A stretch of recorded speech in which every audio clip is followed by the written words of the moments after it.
Let me ask you a question. What is the most rebellious substance in the universe? What is the one material that looks at the laws of physics, the nice, clean rules that everything else follows, and says, no, I don't think I will? You might guess something exotic, some rare element cooked up in the heart of a supernova, some bizarre plasma or some strange quark matter. But no, the answer is sitting in a glass on your kitchen table right now. It's water, plain old water. And I want to tell you something that may disturb you. The more I have studied water, the more unsettled I have become. Because water doesn't just bend the rules a little, it shatters them. It does things that, by every reasonable expectation of chemistry and physics, it simply should not be able to do. And the fact that it does these impossible things is the only reason you and I are here to talk about it. So by the end of today, I want you to understand something that most people never think about. I want you to see that water is the strangest liquid on the planet, that its weirdness is not some minor footnote in a chemistry textbook. It is the very foundation of life itself. And I want you to understand why, when you really dig into the physics, the explanation is beautiful but deeply unsettling. Because it means the universe is balanced on a knife's edge. A knife's edge made of hydrogen bonds. All right? Let's start with something you've seen 1,000 times. You drop an ice cube into a glass of water. What happens? It floats. You've seen this since you were a child. It's so ordinary you don't even think about it. You'd never dream of calling it remarkable. But let me tell you, if you showed that to a chemist from another planet, a chemist who had studied every other substance in the universe but had never seen water, that chemist would faint. That chemist would look at you and say, that is impossible. Solids do not float in their own liquid. That violates everything I know about matter. And the alien chemist would be absolutely right to be shocked, because here is the rule that virtually everything else in the universe follows. When a liquid freezes and becomes a solid, it gets denser. The molecules slow down. They pack together more tightly. The solid form is heavier than the liquid form per unit volume. And so the solid sinks. Think about it. When you melt iron and pour it into a mold and let it cool, the solid iron sinks to the bottom of any remaining liquid iron. When you freeze alcohol, the solid sinks. Mercury, gold, copper, bismuth, nitrogen, oxygen, sulfur, you name it. The solid sinks in the liquid. That's the rule. It's one of the most reliable patterns in all of chemistry and physics. Water says, not me. When water freezes, it expands. It gets about 9% bigger. Think about what that means. 9% is not trivial. It's enough to burst iron pipes. It's enough to crack granite boulders.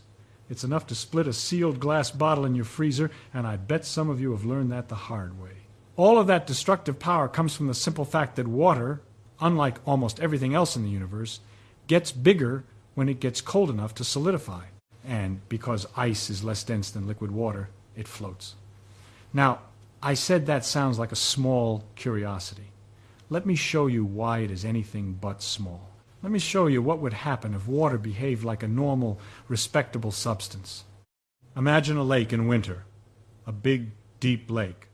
The air above it is getting colder and colder. The surface of the lake cools down first because it's in contact with the cold air. Now, with a normal liquid, the cold surface layer would become denser than the warmer water below, and it would sink. Warmer water from below would rise up to take its place. And that warmer water would cool too, and sink. This is convection, and it would keep going, mixing the lake, cooling the whole body of water gradually and uniformly from top to bottom. Eventually, the entire lake would reach the freezing point. And then what? The first ice crystals would form. Being denser than the liquid, they would sink to the bottom. More ice would form at the surface, and it too would sink. The lake would freeze from the bottom up, layer after layer. Every fish, every plant, every tadpole, every bacterium, every microscopic creature entombed in a solid block of ice, dead. All of them. And in the spring, when the sun came back, the ice at the bottom of the lake would be insulated by the water above it. It would be extraordinarily slow to melt. Some of it might never melt. Year after year, more ice would accumulate at the bottom. The oceans, in their shallower regions, would suffer the same fate. Over geological time, vast quantities of the planet's water would be locked away in permanent ice at the bottom of every body of water. Life in the water would be impossible, and since life began in the water roughly 3.5 billion years ago, well, there would be no life at all. No fish, no amphibians, no dinosaurs, no mammals, no humans. An empty, frozen world. And it gets worse. Think about what that bottom ice does to the planet's heat balance. Ice is white. It reflects sunlight back into space. Normally, dark ocean water absorbs sunlight and warms up. But if the sea started accumulating ice at the bottom, eventually that ice would build up to the surface. Now you've got vast white sheets reflecting sunlight instead of absorbing it. The planet cools further. More ice forms, more reflection, more cooling. It's a runaway feedback loop, what climatologists call the ice albedo feedback. Without the density anomaly of water, the Earth might have tipped into a permanent deep freeze very early in its history. A snowball planet, white and silent and dead. You might say, well, surely the tropics would stay warm. Maybe. But without liquid oceans to moderate the climate, without water's enormous heat capacity acting as a thermal buffer, the temperature swings even near the equator would be savage. And without liquid water to dissolve nutrients and carry them around, the chemistry of life has nothing to work with. No medium, no solvent, no life. So this one anomaly, ice floating, is not just a curiosity. It is arguably the single most important physical property of any substance on Earth, and it comes from water's refusal to obey the rules. But water doesn't stop there with just one act of rebellion. Here's what really happens, and it's so clever it almost seems designed, although I hasten to add that's not a scientific statement. Water gets denser as you cool it, just like any well-behaved liquid, but only down to 4 degrees Celsius. At 4 degrees, water reaches its maximum density. That's the point where it's heaviest. And then something deeply strange happens. You cool it further from 4 degrees down towards 0, and instead of continuing to contract, water starts to expand. It gets lighter. The colder it gets below 4 degrees, the less dense it becomes. You see what this does? The coldest water, the water that is closest to freezing, is lighter than the water below it. So it stays at the surface. It doesn't sink. The warm, dense water at 4 degrees settles to the bottom and stays there. So the lake freezes from the top down, not the bottom up. A layer of ice forms on the surface. And here's the beautiful part. Ice is a terrible conductor of heat. That floating lid of ice acts like a blanket, an insulating cap, protecting the liquid water beneath from the frigid air above. The deep water stays at roughly 4 degrees. The fish survive. The plants survive. Life goes on beneath the ice, calmly waiting for spring. All because water has this one peculiar rule-breaking property. If you are not amazed by this, I haven't done my job. Now, you might say, all right, that's one weird thing about water. Interesting. But maybe it's just a fluke. Oh, but it's not just one thing. The ice floating business is only the first item on a long list of misbehaviors. Let me go through the charges. Let's talk about boiling. Here's a fact that should bother you more than it probably does. Water boils at 100 degrees Celsius. You know that. Everybody knows that. But do you know how absolutely insane that number is? Water is a small molecule. 1 oxygen atom, 2 hydrogen atoms, H2O. Its molecular weight is only 18. That's tiny. Now, oxygen belongs to a family of elements in the periodic table, a group we call group 16. The elements below oxygen in this group are sulfur, selenium, and tellurium, and each of them forms a compound with hydrogen, just like water. Sulfur gives you hydrogen sulfide, H2S, the stuff that smells like rotten eggs. Selenium gives you hydrogen selenide, H2Se. Tellurium gives you hydrogen telluride, H2Te. Now here's where the pattern should work. H2S boils at minus 60 degrees Celsius. H2C boils at minus 42 degrees. H2T boils at minus 2 degrees. Do you see the trend? As the molecules get heavier, they boil at higher temperatures. That makes perfect sense. Heavier molecules have more electrons. More electrons means stronger London dispersion forces, those weak but universal attractions between all molecules. More stickiness, higher boiling point. Nice, clean, predictable. Now, if you extrapolate this trend upward to the lightest member of the family, the molecule with the fewest electrons and the lowest molecular weight, you'd predict that water should boil at something like minus 70 or minus 80 degrees Celsius, way below zero. Water should be a gas at room temperature. Instead, water boils at plus 100 degrees Celsius. It is not just off the trend, it is off the planet. The gap between the predicted boiling point and the actual boiling point is roughly 170 degrees. That's not a small error. That's a colossal disagreement between theory and reality. If you predicted a building would be 2 stories tall and it turned out to be 50 stories tall, you'd say something is very, very wrong with your prediction. Or something is very, very unusual about that building. And it's not just the group 16 family. You see the same pattern with the hydrides of nitrogen and fluorine. Ammonia, NH3, and hydrogen fluoride, HF, both have abnormally high boiling points compared to their heavier cousins. The pattern is the same. The lightest member of each family has a wildly elevated boiling point. Something special is happening when hydrogen teams up with oxygen, nitrogen, or fluorine. And that something is the hydrogen bond. But I'm getting ahead of myself. We'll come to that. And think about what this means. If water boiled where chemistry says it should, at minus 80 or so, there would be no liquid water on the surface of the Earth. Not at room temperature. Not anywhere except maybe the coldest craters of the polar ice caps. The oceans wouldn't exist. Rain wouldn't exist. Rivers, lakes, clouds, fog, dew, none of it. And you, who are roughly 60% water by mass, certainly wouldn't exist. Something is making water molecules cling to each other with extraordinary, unreasonable tenacity. Something is giving water an absurdly high boiling point for a molecule of its size. Hold that thought. Now let's talk about heat. Suppose you put a pot of water on the stove. You turn the flame on. You wait. And you wait. And you wait some more. It takes a long time to boil water, doesn't it? Much longer than you'd expect. There's a reason for that. Water has a bizarrely high specific heat capacity. What that means in plain language is that water is a glutton for energy. You can pour heat into water, and its temperature goes up only slowly, reluctantly, as if the water is absorbing all that energy and hiding it somewhere. Let me give you a comparison. Take the same mass of iron, put the same amount of heat into the iron.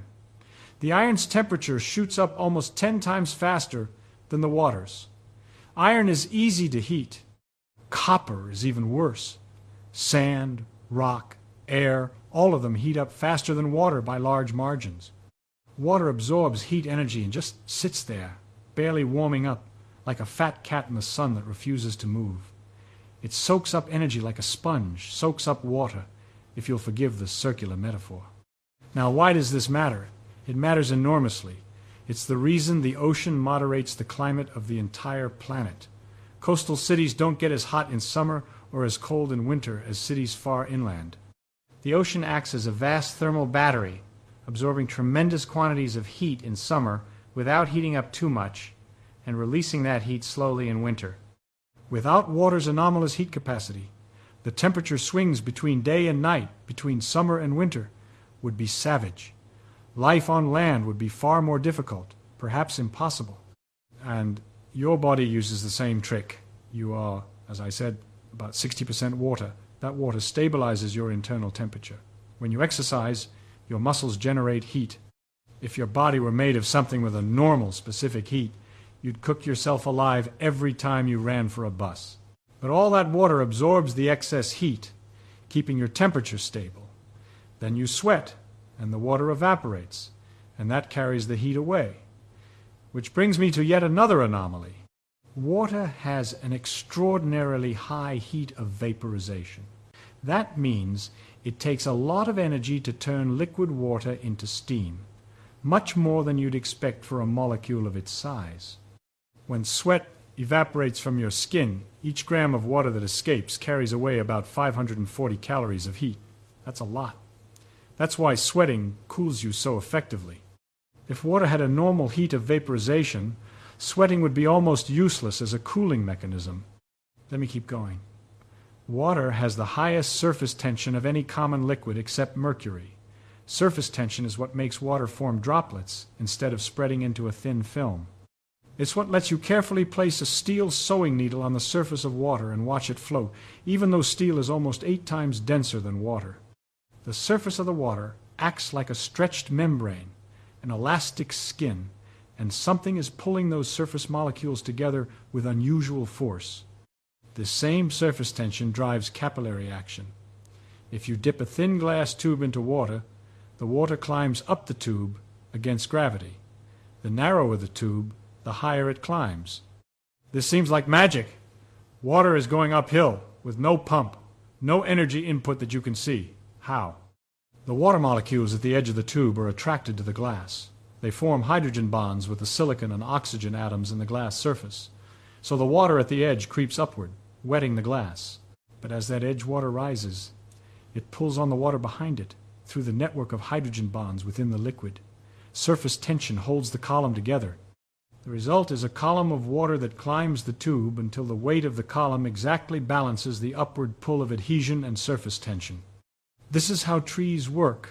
Let that sink in. A giant redwood, 300 feet tall, pulls water from its roots to its topmost needles entirely by capillary action and transpiration. There are no pumps, no hearts, no mechanical devices, just tiny channels in the wood, capillaries, and the relentless pull of water's surface tension and hydrogen bond cohesion. Water clings to the walls of those channels, and the evaporation of water from the leaves at the top creates a suction that pulls the whole column upward. If water had a normal surface tension, this wouldn't work. Trees couldn't exist above about 5 or 10 feet. There would be no forests, no jungles, no ecosystems built around large plants. The land surface of the earth would look completely different, and the species that depend on forests, which is most species, would never have evolved. Water is also an exceptional solvent. More substances dissolve in water than in almost any other common liquid. This is why water is sometimes called the universal solvent, although that's a slight exaggeration. The reason is, again, water's polarity. Those slightly positive and slightly negative ends of the water molecule can surround and pull apart ionic compounds like table salt and can form hydrogen bonds with many other molecules, keeping them in solution. The biochemistry inside your cells depends absolutely on water's ability to dissolve and transport an enormous variety of molecules. So let me take stock. Here is the charge sheet against water. It expands when it freezes. It boils at an absurdly high temperature. It has a freakishly high specific heat. It has a freakishly high heat of vaporization. It has a freakishly high surface tension. It's an abnormally good solvent. And every single one of these anomalies is essential for life on Earth. Now, here is the question that any self-respecting physicist must ask. Is there one explanation for all of this, or do we need 6 different explanations? This is the beautiful part. There is one explanation, one single underlying mechanism that accounts for every one of these strange behaviors, and it's called the hydrogen bond. Let me build this up carefully, because it deserves to be understood properly. A water molecule is shaped like a boomerang. The oxygen atom sits at the bend, and the 2 hydrogen atoms stick out at an angle of about 104.5 degrees. It's not a straight line. It's bent, and that bend is critical. Now, oxygen is a very greedy atom when it comes to electrons. Chemists call it highly electronegative. Among the common elements, only fluorine is more electronegative. What this means is that oxygen pulls the shared electrons in the OH bonds toward itself. It hogs the electron cloud. This leaves the hydrogen ends of the molecule slightly electron poor, slightly positive. And it leaves the oxygen end, electron rich, slightly negative. The water molecule is what we call a polar molecule. It has a plus side and a minus side, like a tiny bar magnet. When you have a bunch of these polar molecules near each other, the positive hydrogen on one molecule feels an attraction to the negative oxygen on a neighboring molecule. This attraction is what we call a hydrogen bond. Now wait, I need to be careful here, because the name is misleading. A hydrogen bond is not a regular chemical bond. The covalent bond that holds the atoms together inside a single water molecule, the OH bond, is strong. It takes a lot of energy to break. A hydrogen bond is maybe 1/20th as strong as a covalent bond. It's relatively weak.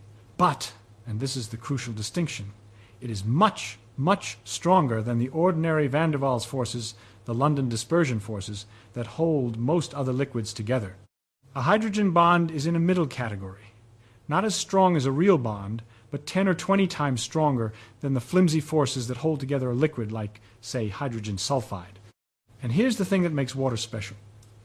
Each water molecule can form not one, not two, but up to 4 hydrogen bonds simultaneously, 2 through its 2 hydrogen atoms acting as donors, 2 through the 2 lone pairs of electrons on the oxygen acting as acceptors, 4 bonds per molecule, 4 sticky hands reaching out and grabbing 4 neighbors. And those neighbors are doing the same thing. Each of them grabs 4 others, and those grab 4 more. The result is a 3-dimensional network of hydrogen bonds threading through the entire liquid. Every molecule is connected to its neighbors, and those neighbors are connected to their neighbors, forming a vast, constantly shifting, flickering web of connections.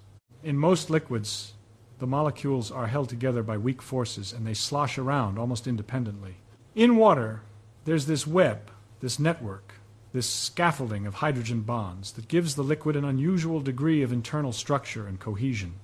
Now let me explain this in the simplest possible way, as if I were talking to a bright 12-year-old. Because when you can do that, you know you truly understand something. Imagine a dance hall full of people. In a normal liquid, the dance is casual. People mill around, bump into each other gently, drift apart. There's a mild attraction. They'd rather be in the hall than outside, but nobody's really holding on to anyone. That's a normal liquid. Water is a very different dance. In water, everyone is holding hands with 4 other people at all times. You're connected. The whole room is connected. If someone tries to pull one dancer out of the room, they can't just grab them and go. They have to break 4 handshakes first. And as soon as one handshake breaks, the dancer's free hand grabs someone else's hand. The network keeps reforming.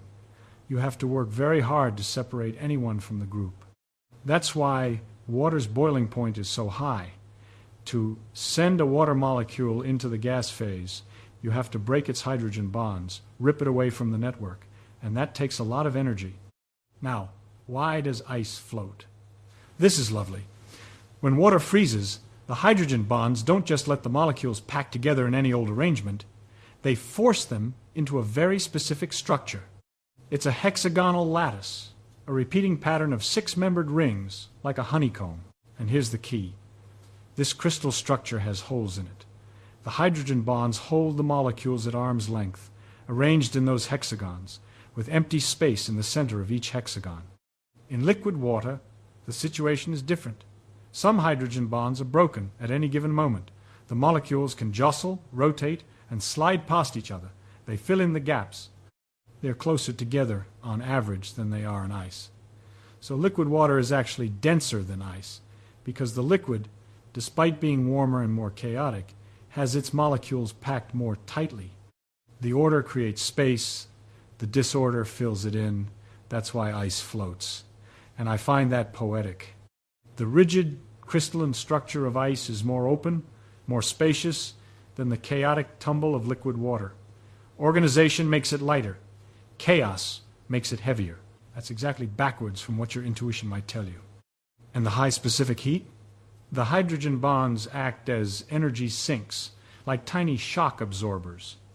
When you pour heat into water, a lot of that energy goes into wiggling, stretching, bending, and breaking hydrogen bonds, rather than into speeding up the molecules. And the speed of the molecules is what we measure as temperature. So the hydrogen bonds absorb heat energy, storing it in the network without letting the temperature rise quickly. It's like pouring water into a bucket with holes in it. a lot of the water leaks away before the bucket fills up. The high surface tension? At the surface, water molecules can only form hydrogen bonds with their neighbors below and to the sides. There are no molecules above them, so they're missing some bonds. To compensate, the surface molecules pull together extra tightly, clinging to each other, creating a strong elastic skin across the top of the liquid. Every anomaly, every single one. The same explanation, hydrogen bonds. Now let me address a misconception that I think is genuinely dangerous. A lot of people, including many science students, think water is a simple substance. It's H2O, 3 atoms. One of the smallest molecules you can make. How complicated can it be? This is profoundly wrong. Water is one of the most complex and poorly understood liquids in all of science. I am not exaggerating even slightly. There are entire scientific conferences devoted solely to the study of water.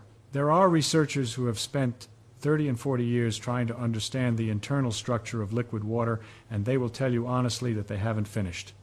There is a website maintained by a scientist in London that catalogs the known anomalous properties of water. Last I checked, the list had over 70 entries. 70 things that water does differently from what you'd expect. 70 rule breakings for what is supposed to be a simple molecule. The problem is the hydrogen bond network. In liquid water, hydrogen bonds are constantly forming and breaking on a time scale of about 1 picosecond. That's 1/1,000,000th of a second. A million times per second, the network is rearranging itself. At any given instant, roughly 80 to 90% of the possible hydrogen bonds are intact, and the rest are broken. But which ones are intact and which are broken changes constantly. The network is alive, in a manner of speaking. It breathes and flexes and restructures itself faster than anything you can imagine. What this means is that liquid water is not a uniform substance. At the molecular level, it's a mosaic. Some regions, at any given moment, have molecules in orderly, almost ice-like arrangements, with most hydrogen bonds intact. These are called low-density patches because the ice-like arrangement is open and spacious. Other regions are more disordered, with broken bonds and molecules packed closely together. These are high-density patches. The liquid is a constantly shifting mixture of these two kinds of local environment, and the balance between them depends on temperature. At high temperatures, the disordered high-density arrangement dominates, and water behaves more or less like a normal liquid. But as you cool the water, the orderly low-density patches grow larger and more prevalent. This is when the anomalous behaviors really start to kick in. The density maximum at 4 degrees, the expansion on further cooling, the increasing specific heat, all of it becomes more dramatic as the water gets colder and the hydrogen bond network becomes more structured. Some scientists have even proposed that deep in the supercooled region, at temperatures below the normal freezing point, where water can remain liquid if cooled very carefully, there might be an actual phase transition between two distinct liquid phases of water, a high-density liquid and a low-density liquid. Two kinds of water. This is called the liquid-liquid critical point hypothesis, and it's still being debated vigorously. We don't know for certain if it's true, and I like that. I like it when nature reminds us that something as common as a glass of water still holds genuine mysteries. All right. Let me take you through a thought experiment now. This one is fun, and it involves a genuine scientific puzzle. Imagine you have two identical glasses. Same size, same shape, same material. You fill one with hot water, let's say 90 degrees Celsius, just below boiling. You fill the other with lukewarm water, about 30 degrees. You place them both into a freezer at the same time, side by side, same shelf, same position, same everything. Which one freezes first? You'd say the lukewarm one, obviously, right? It has a head start. The hot water has to cool all the way down to 30 degrees before it's even in the same position as the lukewarm water. After that, it still has to do everything the lukewarm water has to do. The hot water has to run a longer race. It must finish last. This seems like pure logic, but sometimes it doesn't work out that way. Sometimes the hot water freezes first. This is called the Mpemba effect, and it's one of the most persistent puzzles in everyday physics. It's named after Erasto Mpemba, a Tanzanian schoolboy who, in the early 1960s, was making ice cream in his cooking class. The recipe said to heat the mixture, let it cool, and then put it in the freezer. Mpemba was in a hurry. He skipped the cooling step and put his hot mixture straight into the freezer. To his astonishment, his ice cream froze before his classmates' cooled mixtures did. He asked his teacher to explain. The teacher said, "That is Mpemba physics, not universal physics," which is a wonderful put-down but a terrible scientific attitude. And it tells you something about the danger of being too sure you know how the world works. Mpemba didn't give up. And here's what I love about this story. He was just a schoolboy. He had no laboratory. He had no funding. He had nothing but curiosity and stubbornness. And those are the two most important tools in all of science. When a physics professor named Dennis Osborne visited his school, Mpemba asked him the question. Osborne had the wisdom and the intellectual honesty not to laugh. He went back to his lab and tested it. He put containers of water at different temperatures into a freezer and measured. And to his surprise, the hot water sometimes did freeze first. Osborne and Mpemba published their findings together in a physics journal in 1969. Now, Mpemba was not the first to notice this. Aristotle wrote about it around 340 years before Christ. Francis Bacon mentioned it. René Descartes mentioned it. But nobody had done a proper experiment until this schoolboy from Tanganyika insisted on being taken seriously. Now, this seems to violate common sense. It seems to violate thermodynamics. Let me be honest with you. Some very careful experiments have failed to reproduce the Mpemba effect. Some researchers have published papers arguing that it's an artifact, the result of evaporation, different convection currents, dissolved gases, the thermostat behavior of the freezer, and other confounding variables. There's a paper from about 20 years back that looked at it very carefully and concluded, somewhat sadly, that there's no good evidence for the effect under controlled conditions. And yet, other experiments do observe it, and a number of theoretical explanations have been proposed, several of them quite plausible. One explanation involves evaporation. Hot water evaporates faster.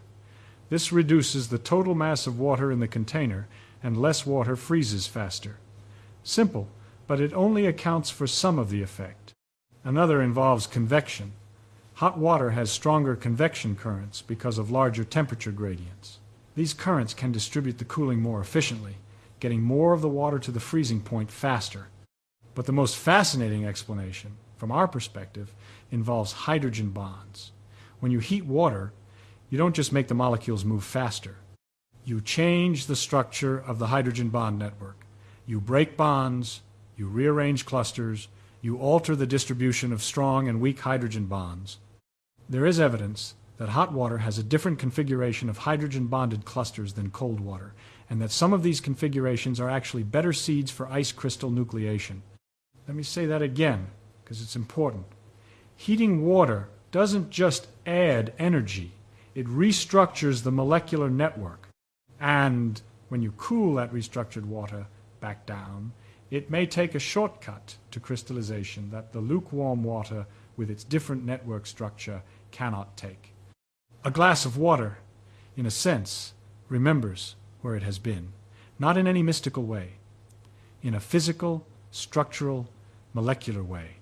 The arrangement of hydrogen bonds carries information about the water's thermal history, and that information can influence how it behaves when you cool it. This is not settled science. Let me be clear about that. We do not have a definitive explanation for the Mpemba effect. It remains one of those embarrassing reminders that we don't fully understand the most common liquid on Earth. Now I want to take you one level deeper, into the quantum realm, because so far, everything I've told you is classical, in the sense that it's about molecules, bonds, structures, and energies. It's the kind of physics Newton would recognize in spirit, even if the details would surprise him. But water has quantum secrets, and this is where things get really extraordinary. Remember the hydrogen bond. An oxygen atom on one molecule an oxygen on a neighbor, and a hydrogen atom in between bonded covalently to one oxygen and hydrogen bonded to the other. That hydrogen atom is really just a proton with a single electron around it. The proton is the nucleus. Now, this proton sits in an energy landscape that has two wells, two low spots. One is close to its own oxygen, where it belongs. The other is close to the neighboring oxygen on the other side of the hydrogen bond. Classically, the proton stays in its own well. It doesn't have enough energy to hop over the barrier between the two wells. But here's where quantum mechanics changes everything. Protons are very light, and quantum mechanics tells us that light particles are not really particles in the ordinary sense. They're also waves. They have a probability of being found in different places. And a light particle facing a thin energy barrier can do something that has no classical explanation at all. It can pass through the barrier without ever having the energy to go over the top. This is quantum tunneling. You know, this works for electrons. It's the basis of tunnel diodes and scanning tunneling microscopes. But protons are about 2,000 times heavier than electrons. They're much harder to tunnel. The probability of tunneling drops exponentially with the mass of the particle. So you'd think protons are too fat to tunnel, if you'll excuse the expression. And yet, in water and ice, it happens. Protons tunnel through the hydrogen bond barrier, flickering from one side to the other. The reason is subtle. The barrier is thin, only about 1 angstrom, a tenth of a billionth of a meter. And while protons are heavy compared to electrons, they're still light compared to, say, an oxygen atom or a nitrogen atom. They're the lightest nucleus there is. Just barely light enough for quantum mechanics to get a foothold. And it gets more remarkable still in ice, where the molecules are locked in that rigid hexagonal lattice. The tunneling doesn't happen to just one proton at a time. That would be simple enough. No. Experiments have shown that in rings of 6 water molecules, which are the basic structural unit of the ice hexagonal lattice, all 6 protons can tunnel simultaneously. They all switch positions at the same instant, in a coordinated, concerted quantum motion. It's like a quantum square dance, where every dancer simultaneously swaps partners, all at once, without any of them passing through the space in between. Why does it happen this way? Because if just one proton tunneled by itself, it would create what's called a defect in the crystal, a violation of the ice rules. The ice rules say that each oxygen must have exactly 2 protons near it, one from its own molecule and one from a neighbor's hydrogen bond. If one proton hops, one oxygen ends up with 3 protons and another with only 1. That costs a lot of energy. But if all 6 protons in a ring hop together, the ice rules are preserved everywhere. Nobody ends up with too many or too few protons. It's the only way to do it without paying an energy penalty. So quantum mechanics, in a sense, is enforcing a rule by breaking another rule. The protons can't hop individually because that violates the crystal's local charge balance. They can only hop collectively. And collective tunneling is a many-body quantum effect. It's not one particle doing something odd. It's 6 particles acting in perfect coordination, quantum mechanically entangled. This kind of correlated many-body quantum behavior is usually only seen in very exotic systems: superconductors, superfluid helium, Bose-Einstein condensates, the things that win Nobel Prizes. Some physicists have found evidence that below about 20 Kelvin, that's minus 253 degrees Celsius, the dielectric properties of ice, how it responds to electric fields, show signatures of this collective quantum tunneling of protons. And this is a macroscopic quantum phenomenon, meaning the quantum behavior of individual protons adds up to an effect you can measure on a chunk of ice with ordinary laboratory equipment. Here's the deep part. Protons are fermions. They obey the Pauli exclusion principle, which says no 2 identical fermions can occupy the same quantum state at the same time. So how can 6 protons tunnel together? The proposed answer is that the protons pair up. A pair of protons can act as a boson, and bosons do not obey the Pauli exclusion principle. Bosons can pile into the same state. Boson condensation is exactly what happens in superconductivity, where electrons pair up into Cooper pairs and all drop into the same ground state, giving rise to 0 electrical resistance. So ice, at very low temperatures, is doing something that has a deep kinship with superconductivity. Not in any practical sense. Nobody is going to make a water-based superconductor. But the underlying quantum mechanism, the pairing of fermions into bosonic pairs to enable collective quantum behavior, is the same trick nature uses in both cases. The universe is economical with its ideas. When it finds a good trick, it uses it over and over in contexts you'd never expect. Now let me tell you why all of this matters beyond physics. Water is, so far as we can tell, the only liquid with this particular combination of anomalous properties. Other substances have one or two oddities. Silicon and germanium expand slightly when they freeze. Gallium does the same. But none of them have the full package.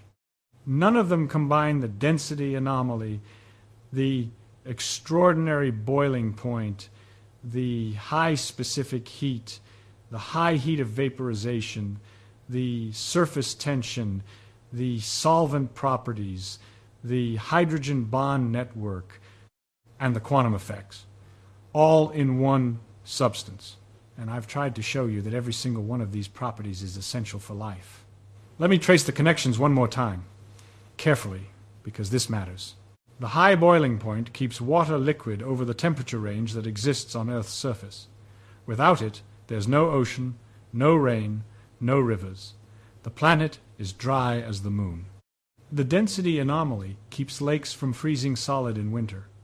Without it, aquatic life cannot survive in temperate and polar regions. The freshwater ecosystem collapses. The high specific heat stabilizes the climate and prevents wild temperature swings between day and night, between summer and winter. Without it, the surface of the Earth is a furnace by day and a freezer by night.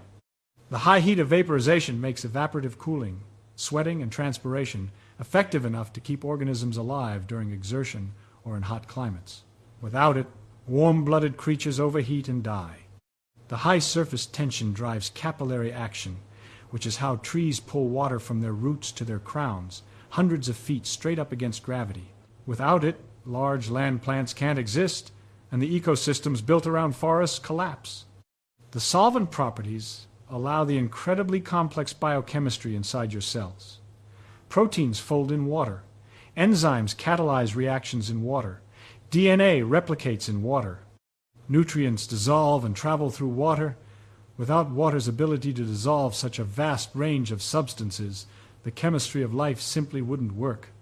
This is why, when astronomers look for life on other worlds, the first question they ask is there liquid water? Not because we lack imagination, not because life absolutely must use water, but because no other known substance provides all of these functions simultaneously. Ammonia has been proposed as a possible alternative solvent for life. So has liquid methane, which exists on Saturn's moon Titan. But neither ammonia nor methane has the right combination of properties. Ammonia has a much narrower liquid range. Methane has essentially no polarity, so it's a poor solvent for the complex molecules that biology seems to require. Water is unique. There is nothing else like it. And all of these remarkable properties trace back to the same cause: the electronegativity of oxygen, the lightness of hydrogen, the bent shape of the water molecule, and the resulting ability to form a dense, dynamic, three-dimensional network of hydrogen bonds. Change any one of these underlying factors significantly, and the whole house of cards comes down.